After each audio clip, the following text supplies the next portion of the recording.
Hello everybody and welcome back to The Legend of Dragoon. My name is Cody, and in the last exciting episode we hid in a cave with Lloyd. He told us some cool stories, and in this episode we're going to face off against a boss. He's an optional boss, but he also has the strongest sword in the game for dart, and this is going to be a bit of a game changer. My party is an unusual one. I'm not sure. I don't think I've ever used it before. Well, I might have used Dart, Rose, and Shana before, but not Miranda. There's a good reason for this. It's because I did a bit of training with Miranda in between episodes, and you see she is Dragoon level 5 now, which is a big deal because Miranda is all about magic. Shana and Miranda have the strongest magic, both attack and defense, in the game. And at Dragoon level 5, Miranda gets the White Silver Dragon spell, which both deals massive damage to all the enemies and recovers all health of your party, which is pretty great. It's a pretty amazing spell, and I plan to use this because there's a dark type boss coming up and she's a light type, and a lot of fun will be had. Is this one of the Wingley's ruins too? No, it belongs to humans. It was the land where Diaz declared war against the Wingleys with tens of thousands of soldiers and 7 dragoons. I heard about it. I'm sure you did. So, yeah, it's let's keep going. There's some history down in that place. And by history I mean loot, because that's what I'm primarily concerned about here. I also, you know, in the process of my leveling up, Dart's Moonstrike is actually becoming increasingly powerful. He's reasonably close to unlocking his last move. Miranda, she continues to just do not very good damage, but she gets 150 SP now for each arrow she shoots, which makes it very efficient for her to keep switching in and out of. She can attack a couple of times with the arrow, then get 3 turns of Dragoon. It's a very nice situation for her. At this point in the game, she is quite usable, but she's more of a boss. She's more of a boss encounter, like someone you bring out for tough boss encounters, rather than, oh come on, that was a very short distance. Someone you bring out for tough boss encounters rather than just someone who you bring about ordinarily, because she's great with magic, and she's great with... I just tried to run so that I didn't have to deal with them. She's great with magic and she's great with items, both of which you can use up pretty quickly, so you don't want to use that on ordinary enemies. But, like, I don't use Miranda, but I don't want, you know, people to think, oh, only there's no use for Miranda. She's actually kind of like a god of destruction if you get the right stuff going. So look, I've got like 3 Rave Twisters. I'm going to throw one out and acquire a Midnight Terror. And then if we go in here for a boss fight I'm looking forward to with Rose, Dragoons are descending here in this place again.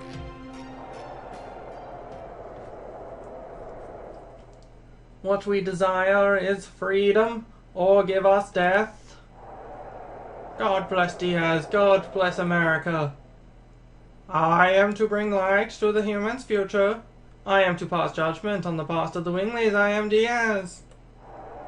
God bless Diaz, USA, USA. Okay, no, it's this is not America. This is Gloriano. Rose, is there something wrong? No, I'm just having flashbacks to 11,000 years ago, you know, the usual. So, if we head down here, I'm just going to cut out this next boss fight. Not the boss, I'm not going to cut out the boss, I'm going to cut out this next battle because I've been trying to, like, get to the boss fight and it keeps having battles that I'm really not interested in. Frightens minor enemies, I'll get rid of that. Oh, a stunning hammer, which is almost equally as useless. Oh hey, poison needle. Alright, here we go. Now it's time for some fascinating battle time. So, Miranda I've got here for usefulness purposes. Rose I've got in this battle for plot reasons, but she needs to be in this battle. I heard you're going to have a wedding after this battle. There's no guarantee of coming back alive. Even if one of us dies, our bonds of affection are forever.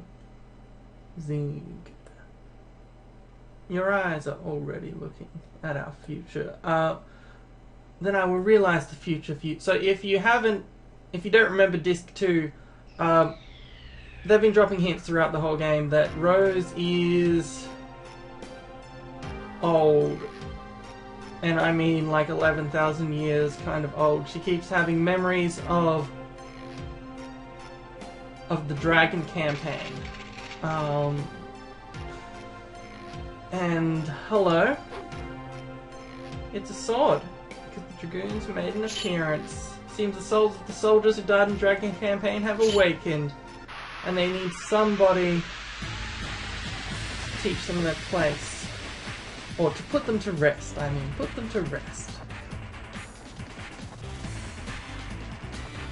So, this guy has helm, armor, and sword. They're all...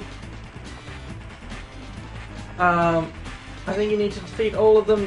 Depending on the order you defeat them, it gets tricky with using, like, instant death moves and things. It's, Demons dance. It can get tricky. So I'm just waiting for...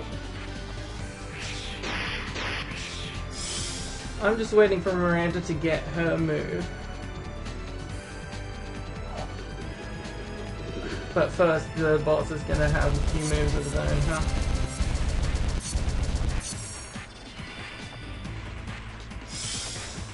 Yeah, so this fight is a bit dangerous, but this is what I've been waiting to show you. Hold on, Magical Girl transformation time. It's like Sailor Moon here. I don't know why her hair turns brown. Did they recycle Shana's animation? Alright, so what we're going to do here is I'm so excited for this. I'm going to show you for the first time the white silver dragon.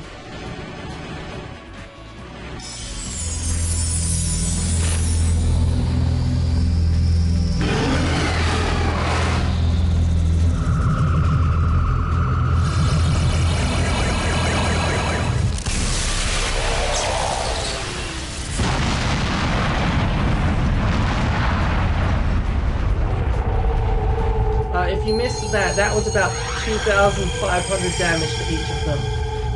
And then it restored all of our health.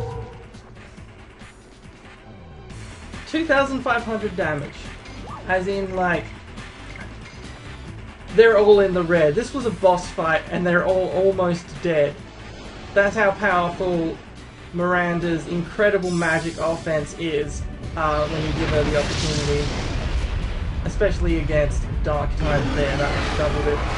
So let's finish it off with a second dragon and have probably one of the shortest boss fights in terms of turns of all time. Like one turn from Miranda, one turn from Rose.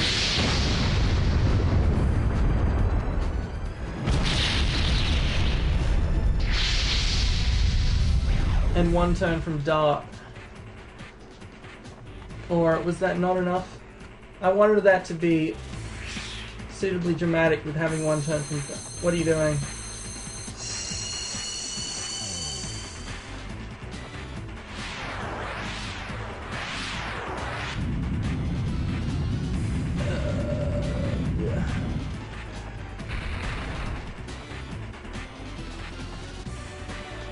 Yeah, that was the instant KO. They just took it. This is the thing about when you take out a piece of their... So, when you take out the sword, it instantly KOs whoever's left. So I'm going to use this, which should do 0 damage to this armor, by the way. This is basically a wasted turn. Demon's Gate.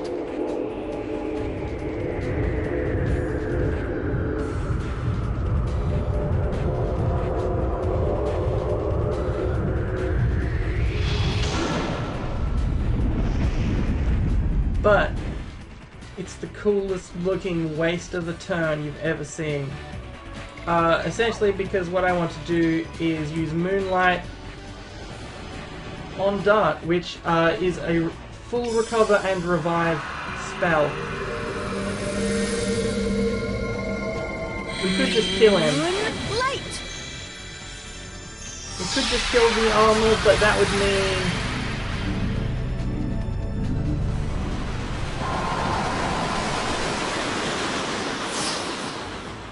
That would mean Dart would get 0 XP, so we're not going to leave Dart out of this. We're gonna bring Dart back to life. Don't kill Dart. I just brought him back to life. Jeez. And hopefully this finishes it off. No, not quite. Oh yeah, it did. There we go. And almost perfect. There's not much you can do about that sword. If you have a talisman, which is like a ring type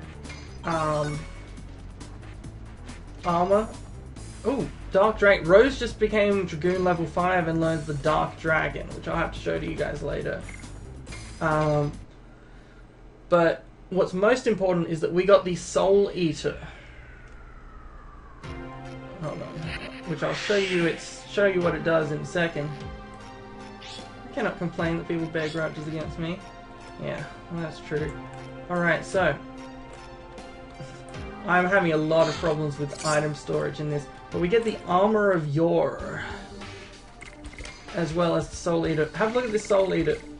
So this is a new weapon that we just bought before. 34 damage, goes up to 75, but HP decays every turn.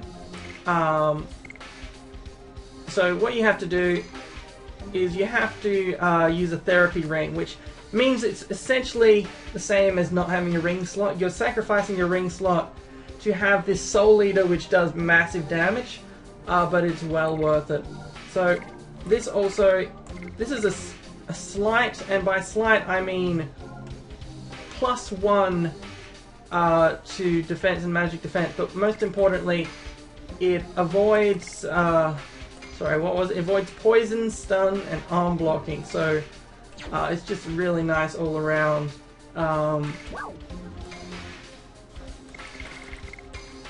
Let's use a Healing Breeze because that gives us an item slot. And in the next episode, I'm going to show you the power of the Soul Eater. See you then.